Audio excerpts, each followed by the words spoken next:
बिस्मिल्लाहिर्रहमानिर्रहीम। उम्मीद करता हूँ कि तमाम बच्चे खैर आफियत से होंगे।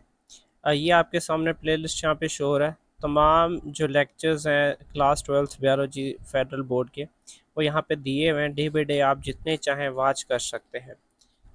ये आपके लिए एक अनाउंसमेंट है, ठीक है। अगर आप लोग online classes, live paid classes अगर आप ज्वाइन करना चाहते हैं तो आप लोग जो है ना इस नंबर पर रब्ता करें, ठीक है। ये नंबर आपको मैं यहाँ पे लिख के दे रहा हूँ, आप इस नंबर पे रब्ता करें और हमारी जो लाइव या पेड क्लासेस हैं उनको आप ज्वाइन कर सकते हैं। यहाँ पे फीसेस आपको दी हुई है, बाकी करेक्टरिस्टिक्स यहाँ पे आपको शो है, ठीक है। व्हाट्सएप पे रब्ता जो है ना आप करें, ठीक है। और इवन ये है कि अगर आप लोगों को व्हाट्सएप जनरल ग्रुप ज्वाइन करना है तो उसके लिए भी आप लोग रब्ता कर सकते हैं, लेकिन साथ में मेंशन कर दीजिएगा कि आपको किस किस ग्रुप में ज्वाइन होना है, कि लाइव पेड ग्रुप में ज्वाइन होना है या जनरल में ऐड होना है। जो जनरल है वो तो ऑफकोर्स फ्री है, उसके कोई चार्जेस नहीं है, ठीक है। लेकिन जो पेड जो लाइव ग्रुप्स हैं हमारे, तो ऑफ कोर्स उसकी जो फीस है वो 1500 मंथली है, जो कि निग्लिजिबल ही कह लें आप, ठीक है। अच्छा, उसके बाद आज हमने पढ़ना था एक्टिव मेम्ब्रेन पोटेंशियल। इसको जो है ना एक्शन मेम्ब्रेन पोटेंशियल भी कहा जाता है। मोस्ट इंपॉर्टेंट टॉपिक है ये, ठीक है। एक्शन मेम्ब्रेन पोटेंशियल ये मोस्ट जो है ना इम्पॉर्टेंट टॉपिक है, ठीक है। और इससे जो पहले वाला टॉपिक है रेस्टिंग मेम्ब्रेन पोटेंशियल, उसको हमने डिस्कस ऑलरेडी कर लिया है। ये एक्टिव मेम्ब्रेन पोटेंशियल है, ठीक है। अच्छा, रेस्टिंग मेम्ब्रेन पोटेंशियल में हमने ये पढ़ा था कि जो मेम्ब्रेन की जो आउटर साइड है वो क्या होती है, मोर पॉजिटिव होती है, और जो मेम्ब्रेन की जो इनर साइड है वो क्या है, मोर नेगेटिव होती है। अब यहाँ पे उसके अपोजिट है, ठीक है। It occurs when the inside of neuron becomes more positive than the outside. कि जो मेम्ब्रेन है आप यहाँ पे देख लें, ठीक है, इसकी जो ये इनर साइड है वो मोर पॉजिटिव हो जाती है, और जो आउटर साइड है वो क्या हो जाती है, फिर मोर नेगेटिव हो जाती है। इस चीज को नाम दिया जाता है एक्शन मेम्ब्रेन पोटेंशियल, और इस स्टेट को एक्चुअली डीपोलराइजेशन या डीपोलराइज्ड स्टेट का नाम दिया जाता है।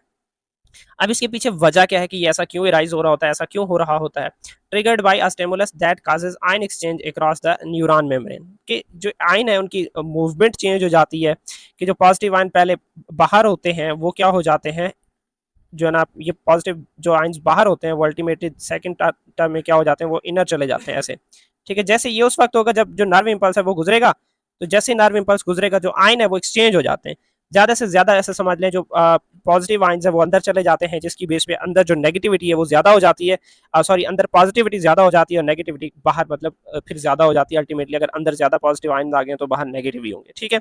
अच्छा, अब इसके पीछे रिजल्ट क्या रिजल्ट निकलता है इसका, creates a wave of action potential travel along the length of neuron, जिसकी बेस पे एक एक्शन पोटेंशियल क्रिएट होता है, जो कि आपको यहाँ पे शो हो रहा है कि ये इस मेम्ब्रेन जो न्यूरॉन है इस मेम्ब्रेन के ऊपर ये क्या कर रहा है, ये पास कर रहा है, ठीक है। पहले यहाँ से गुजर रहा है, फिर ये देखें ये यहाँ से पास कर रहा है, ठीक है। अब जैसे जैसे नर्व इम्पल्स यहाँ से गुजरेगा तो जो मेम्ब्रेन है, मेम्ब्रेन के जो चार्जेस हैं उसी स्पेसिफिक एरिया में क्या होंगे, चेंज होंगे। अब जैसे ही एक दफा ये मैसेज गुजर जाएगा तो उसके बाद जो मेम्ब्रेन है वो दोबारा अपनी रेस्टिंग स्टेट में आ जाएगा। जैसे कि आप यहाँ से देख सकते हैं कि यहाँ पे जो नर्व इम्पल्स है वो गुजर रहा है, यहाँ पे ऐसा समझ लें आउटर साइड मोर नेगेटिव और इनर साइड क्या है, मोर पॉजिटिव है। लेकिन आप इसके बैक साइड पे देख लें तो वही जो पॉजिटिविटी वो बाहर ज्यादा है और नेगेटिविटी क्या है, अंदर ज्यादा है। तो जैसे जो नर्व इम्पल्स है वो गुजरेगा तो उसके बाद जो मेम्ब्रेन है वो क्या आ जाएगा, दोबारा उसकी जो कंडीशन है वो रिस्टोर हो जाएगी, ठीक है। अच्छा, उसके बाद ये कुछ टर्मिनोलॉजीज है, पहले मैं आपको जो ना जो डायग्राम है वो समझाना चाहता हूँ। डायग्राम आपको समझ आ गई तो ये थ्योरी आपके लिए बहुत ईजी है। ये आपको यहाँ पे डायग्राम शो हो रहा है, ठीक है। ये जिसमें आपको बताया जा रहा है कि ये मेम्ब्रेन पोटेंशियल है, जिसको वोल्टेज को मतलब मिलीमीटर में, ये आपको ये डायग्राम शो हो रहा है यहाँ पे। ये वाला जो है, ये यहाँ पे जो वोल्टेज को लिया गया कि ये किस में है, मिली वोल्ट वोल्ट में है। और इस तरीके से इस साइड पे किसको लिया गया, टाइम को लिया गया, जो कि मिली सेकेंड में है, ठीक है। अच्छा, अब होता यह है कि मेम्ब्रेन यहाँ पे देखें -70 है, तो ये है रेस्टिंग मेम्ब्रेन पोटेंशियल, ठीक है। रेस्टिंग मेम्ब्रेन पोटेंशियल, ये न्यूरॉन नर्व ऐसे समझ लें क्या है कि रेस्ट की हालत में है, इस पर कोई इलेक्ट्रिकल चार्जेस गुजर नहीं रहे इधर उधर, मतलब जो नेट मूवमेंट कह लें वो जीरो है। अब यहाँ पे आया स्टेमुलस। अब स्टेमुलस ने क्या किया कि ऑफ कोर्स आपके रिसेप्टरों से रिसीव करेंगे, रिसीव करके सिग्नल भेजेंगे। अच्छा, अब उस स्टेमुलस के पास अगर इतनी एबिलिटी है कि वो इस थ्रेशोल्ड लेवल को क्रॉस कर पाए, कि आपकी जो मेम्ब्रेन पोटेंशियल है वो -50 हो जाए, या कहीं कहीं जो ना 55 भी होता है या 46 भी होता है, ये डिफरेंट डायग्राम में डिफरेंट चीज़ों में डिफरेंट दिया हुआ है, आपकी बुक को जो भी है वो बुक वाला फॉलो करें, ठीक है।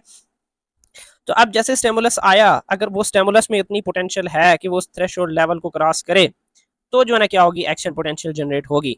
अदरवाइज वो जो इनिशिएशन है वो क्या हो जाएगी, वो फेल हो जाएगी। क्यों? क्योंकि स्टिमुलस इतना स्ट्रांग नहीं था जिसकी बेस पे जो मैसेज है वो आगे जनरेट हो, ठीक है। अच्छा, अब हम तो ये पढ़ रहे हैं कि मैसेज जनरेट होना है।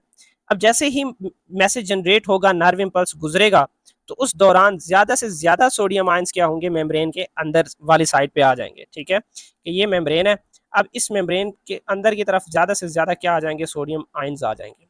ठीक है, ये जो डीपोलराइजेशन हो रहा है ना, ये डीपोलराइजेशन, अब इस डीपोलराइजेशन में है यही कि सबसे ज़्यादा जो सोडियम आयंस है वो अंदर आएंगे, और इतने अंदर आएंगे कि जो मेम्ब्रेन की इनर साइड है वो बहुत ज़्यादा पॉजिटिव हो जाती है।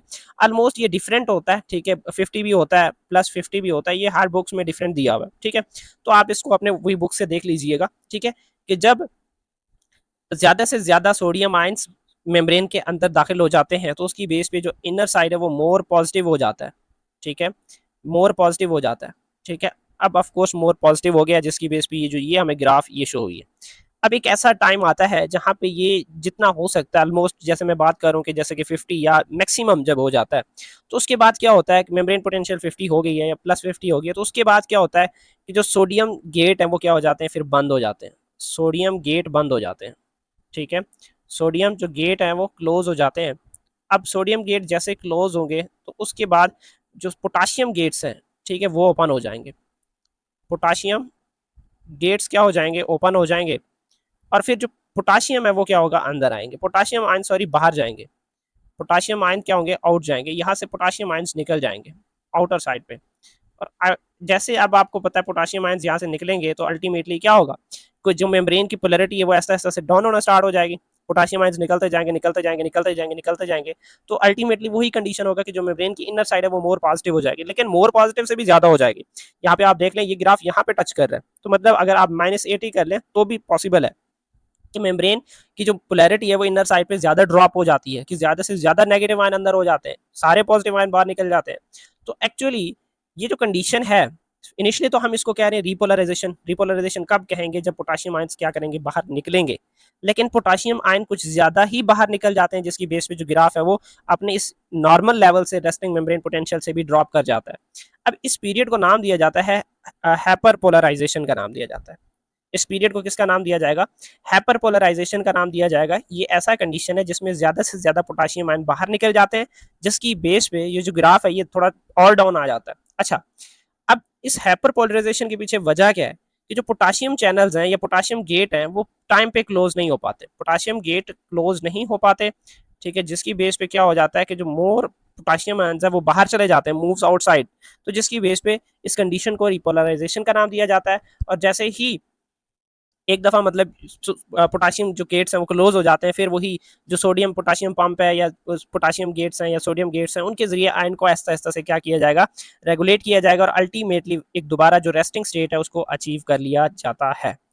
अच्छा, उसके बाद यहाँ पे ये वर्ड यूज हुआ रिफ्रैक्टरी पीरियड, इसको मैं उधर आपको शो कर आगे अलग से समझा दूंगा।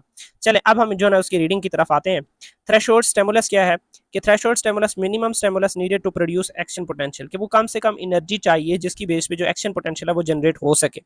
अगर जो वो मिनिमम अमाउंट ऑफ एनर्जी यानी थ्रेशोल्ड स्टिमुलस से कम अमाउंट है एनर्जी की या एक्शन पोटेंशियल किसी चीज़ की, तो उस टाइम जो है ना ऐसे समझ लें एक्शन पोटेंशियल नहीं प्रोड्यूस होगा। जो थ्रेशोल्ड स्टिमुलस है अगर रिक्वायर्ड क्वांटिटी उसमें नहीं है तो वो जो स्टिमुलस है यानी जो एक्शन पोटेंशियल है वो प्रोड्यूस नहीं होगा। कम से कम उस स्टिमुलस को इतना एक्टिव होना चाहिए कि वो एक थ्रेशोल्ड लेवल तक पहुंच सके। अच्छा, अगर नहीं होगा तो उस थ्रेशोल्ड लेवल को, उस स्टिमुलस को नाम दिया जाएगा सब threshold stimulus.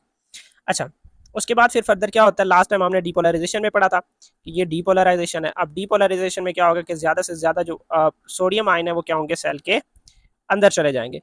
Stimulus opens the voltage gated sodium channel, sodium channels open हो जाएंगे, जिसकी बेस पे क्या होगा कि ये देखें यहाँ पे भी आप देख सकते हैं कि सोडियम आयंस ये अंदर की तरफ जा रहे हैं। ठीक है, कि sodium ions rush inside making the inside more negative, और जो मतलब जो इनसाइड है वो मोर नेगेटिव हो जाता है, और मेम्ब्रेन की जो पोटेंशियल है वो -70 मिली वोल्ट से +50 वोल्ट तक चला जाता है। अब इस कंडीशन को नाम दिया जाता है डीपोलराइजेशन। अब उसके बाद सेकंड जो फेज है वो क्या है, रिपोलराइजेशन क्या है। अब रिपोलराइजेशन में क्या होता है कि जो पोटाशियम गेट है ये ओपन हो जाते हैं, ये यहाँ पे आपको ये पोटाशियम की मूवमेंट यहाँ पे शो हो रही है, तो ये पोटाशियम गेट क्या हो जाते हैं, ओपन हो जाते हैं। अब जैसे ही पोटाशियम गेट ओपन हो जाते हैं तो पोटाशियम फॉरनली वहाँ से जो डिफ्यूज आउट होना स्टार्ट हो जाता है, तो जिसकी बेस पे जो इनसाइड है वो मोर नेगेटिव हो जाता है अगेन। मतलब यहाँ पे आप कह लें रेस्टिंग मेम्ब्रेन पोटेंशियल कैम हो गई।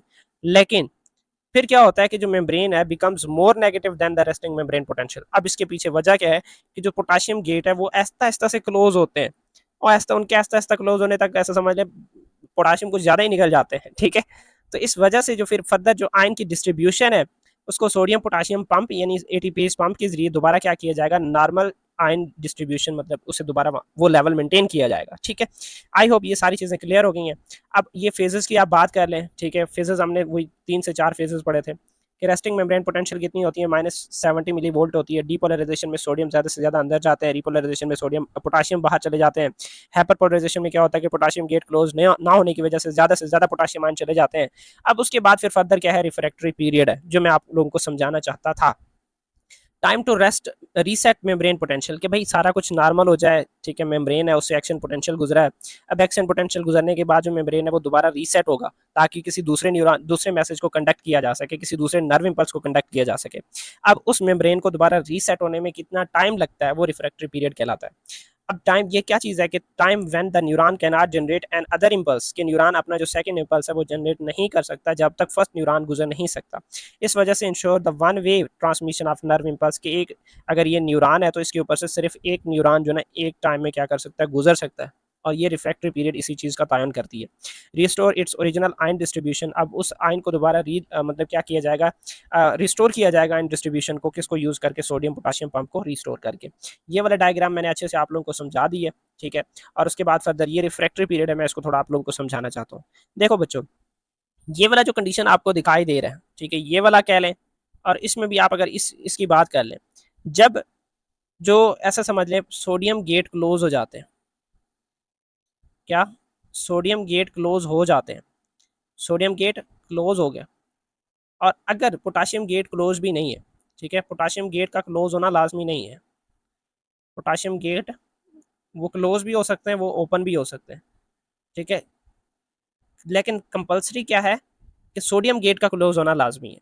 ठीक है, कि ये पीरियड है ना, ये वाला पीक वाला जो, अब इस दौरान जो सोडियम गेट है वो क्लोज हो जाते हैं, तो इस कंडीशन को नाम दिया जाता है एब्सोल्यूट रिफ्रैक्टरी पीरियड। अब एब्सोल्यूट रिफ्रैक्टरी पीरियड वो पीरियड है जिसमें से नर्व इंपल्स कतन नहीं गुजर सकता, सेकंड या न्यू नर्व इंपल्स नहीं गुजर सकता। ठीक है, कि इस पीरियड में जो न्यू नर्व इंपल्स है, ठीक है, जो न्यू नर्व इंपल्स है वो नहीं गुजर सकता किसी भी कंडीशन में। हाँ, जैसे अब ये देखें यहाँ पे ये वो कंडीशन है जिसमें जो सोडियम जो पोटाशियम गेट है वो ओपन होते हैं। अब इस कंडीशन को, इस स्टेट को नाम दिया जाएगा किसका, ये जो रिलेटिव रिफ्रैक्टरी पीरियड है। अब इस दौरान पोटाशियम गेट आहिस्ता आहिस्ता से बंद होना शुरू हो जाते हैं, और दूसरी तरफ जो है ना, ये वो पीरियड है जिसके बाद क्योंकि सोडियम तो पहले से क्लोज है, तो फिर अगर न्यू नर्व इंपल्स आता है, थ्रेशोल्ड लेवल को क्रॉस करता है, तो जो है ना फिर जो सेकंड इंपल्स है वो जनरेट होगा, अदरवाइज नहीं होगा। ठीक है, तो मतलब एब्सोल्यूट रिफ्रैक्टरी पीरियड में कतन जो है ना जो इंपल्स है वो जनरेट नहीं होगा, न्यू इंपल्स जनरेट नहीं होगा। हाँ, रिलेटिव रिफ्रैक्टरी पीरियड में क्या हो सकता है कि जब नर्व इंपल्स यहाँ से क्रॉस हो जाए इस फेज से, तो फिर जो ना न्यू जो इंपल्स है वो क्या होगा, जनरेट हो जाएगा। ठीक है, तो यहाँ तक हमने पढ़ना था। ठीक है, उम्मीद है कि तमाम चीज़ें आप लोग को क्लियर होंगी। फर्दर जो है ना व्हाट्सएप ग्रुप ज्वाइन करने के लिए आप लोग जो है ना इस नंबर पर रब्ता कर सकते हैं।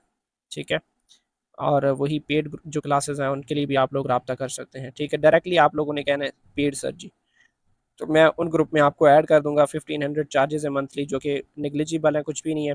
आपके सामने स्लाइड्स आपको शो हो रही हैं कितने मेहनत से बनाई गई हैं, और कितना जो है ना मेहनत, कितना वर्क इन पे किया गया, और कितनी मेहनत करके ये चीज़ें आपको समझाई जाती हैं। और फर्दर जो लाइव क्लासेस का इन्वायरमेंट होता है वो, जैसे आप यहाँ पे मुझे देख रहे हैं कितना पोलाइट हो, इससे डबल पोलाइट वहाँ पे होता हूँ, क्योंकि मुझे यही चाहिए होता है कि बच्चे का अटेंशन इधर ही रहे, यहीं पे रहे, फोकस रहे। तो उसके साथ मतलब अच्छी बातें करके एटसेट्रा, उनको जो माइंड है उसे ट्रैप करके जो ना अपनी क्लास में उसे इंगेज किया जाता है। ठीक है, तो वहाँ पे आपको डबल मज़ा आने वाला है, तो आप लोग रब्ता कर सकते हैं।